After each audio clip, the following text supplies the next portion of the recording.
Zeca Pagodinho acordou cedo naquela segunda-feira, mas algo no ar parecia diferente. O céu estava limpo, o sol brilhava, e ainda assim havia uma estranha sensação de silêncio no bairro de Xerém.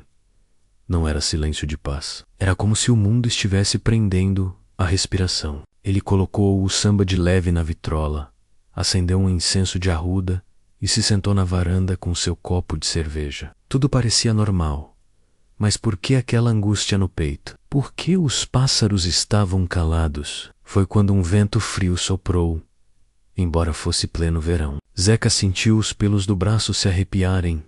Oxa, que ventania é essa? Ao olhar para o portão de casa, viu uma silhueta parada, imóvel. Não parecia um vizinho, não parecia nem desse mundo. Um homem, alto, de branco, com capa vermelha. Um cavalo branco reluzente ao lado. Mas como ele entrou? E por que seu olhar parecia atravessar o tempo? Zeca se levantou devagar. Tá tudo bem aí, camarada? O homem deu um passo, só um. Mas o chão tremeu. Afinal, quem era aquele visitante? Mysterio, porque parecia que ele já conhecia Zeca há muito tempo. E o que significava aquele brilho nos olhos dele, que não era deste mundo. Zeca esfregou os olhos, achando que era miragem, mas a figura continuava ali, serena, imponente, como se estivesse esperando por algo. O cavalo bufava devagar, como se tivesse saído de uma batalha antiga, e o homem, aquele homem, tinha uma luz diferente. Não era reflexo, era como se brilhasse de dentro para fora. Posso entrar? Zeca, perguntou ele, com uma voz firme, mas cheia de calma. Como é que tu sabe meu nome? Zeca perguntou, sentindo o coração acelerar. O homem sorriu. Eu sempre soube, desde antes do samba, desde antes do sucesso, desde antes do primeiro botequim. Zeca sentiu as pernas fraquejarem. Ninguém sabia dessas histórias. Ninguém além dele, sua mãe. E talvez tu é algum jornalista, repórter espiritual? Zeca tentou brincar, disfarçando o medo. Eu vim para te lembrar de quem você é e do que você esqueceu. Zeca parou. Esqueci o quê, rapaz? Eu me lembro de tudo. Mas será que lembrava mesmo? Quem era aquele homem que falava com tanta certeza? Por que sua presença fazia o ar pesar e o tempo desacelerar? E o que ele queria? Que Zeca se lembrasse. Logo agora, enquanto essas perguntas ecoavam, o homem caminhou em direção à varanda. Seu pé tocou o chão e as plantas murchas floresceram de repente. Zeca regalou os olhos. Aquilo não era magia, era algo muito maior. Zeca ofereceu uma cadeira. O homem se sentou com tranquilidade, como se estivesse em casa. O cavalo branco ficou à sombra da mangueira, em silêncio absoluto. Eu te acompanho há muito tempo, Zeca menos, disse ele, olhando para o horizonte. Desde antes de você entender o que era fé. Zeca olhou desconfiado.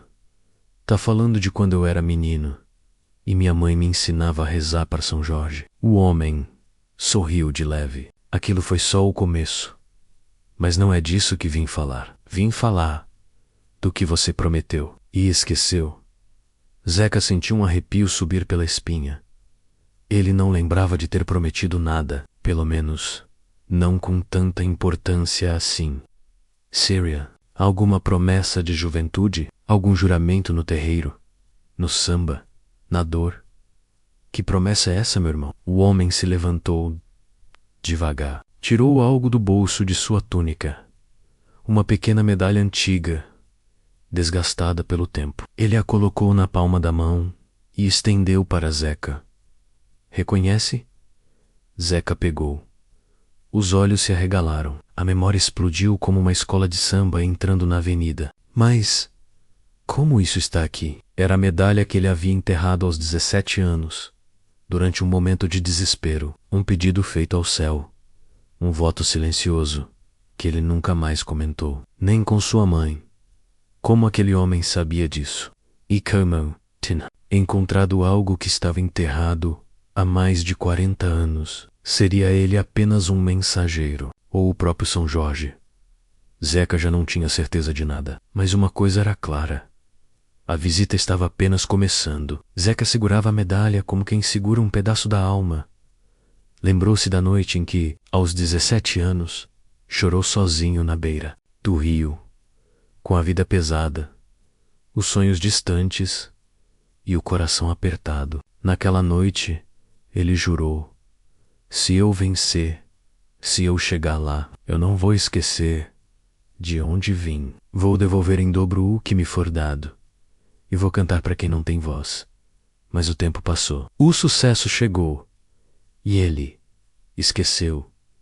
Eu era só um garoto, disse Zeca, encarando o visitante. Como você sabe disso tudo?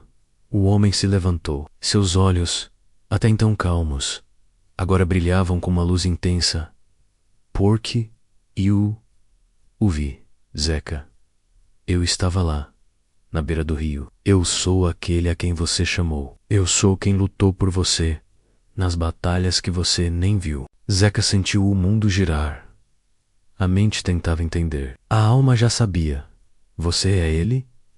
O homem fez um gesto suave. Um brilho envolveu seu corpo.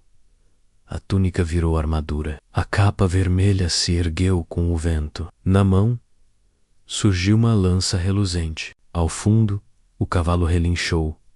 Forte, majestoso, Zeca caiu de joelhos, São Jorge. Mas por que ele viera agora? Porque só agora cobrava a promessa esquecida. E o que ainda estava por vir? Seria um castigo, o rumo messal. São Jorge se aproximou e tocou o ombro de Zeca. Ainda há tempo, mas a escolha será sua. Zeca ainda estava ajoelhado, o coração disparado, os olhos cheios d'água.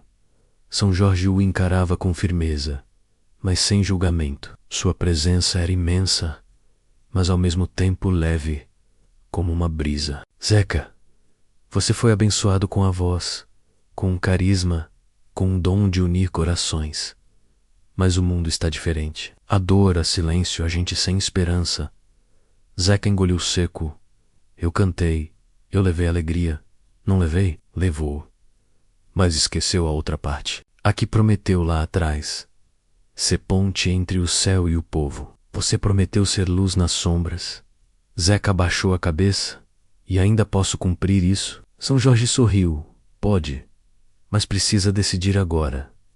A música vai continuar, mas a partir de hoje, qual será o tom? Zeca respirou fundo. As memórias voltaram como um filme. A infância humilde, a fé da mãe, o som do samba nos becos, o riso das pessoas ao ouvirem sua voz. Levantou-se devagar, olhos firmes, peito aberto. Eu quero cumprir. Quero voltar para o povo, para a fé, para a raiz. Quero cantar não só para alegrar, mas para lembrar quem somos. Quero ser voz e alma. São Jorge assentiu, tocou sua testa com a lança. Um brilho suave envolveu Zeca por inteiro, e num piscar de olhos, ele se foi. O cavalo desapareceu, o vento cessou, o céu voltou ao normal. Mas algo tinha mudado. Naquela mesma semana, Zeca lançou uma nova canção. Era samba, era oração, era promessa cumprida. E no refrão, uma frase ecoava: quem guarda a fé nunca samba sozinho.